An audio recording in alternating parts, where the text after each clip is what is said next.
Be sure to read and follow the safety guidelines to protect your computer from potential damage and ensure your personal safety. For more information about safety guidelines, see the owner's manual at dell.com/support. Before you begin, turn off the computer and disconnect all the attached peripherals.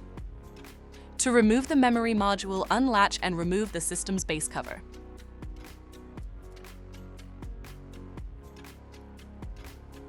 Then, unlatch and remove the front bezel from the system.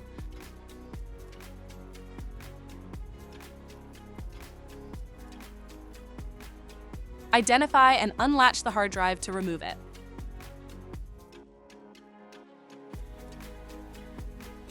Find and unlatch the memory module.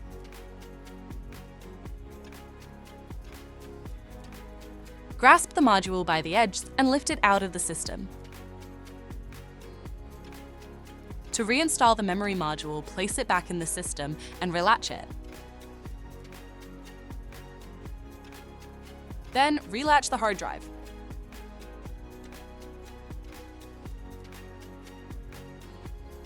Place the front bezel and base cover on the device.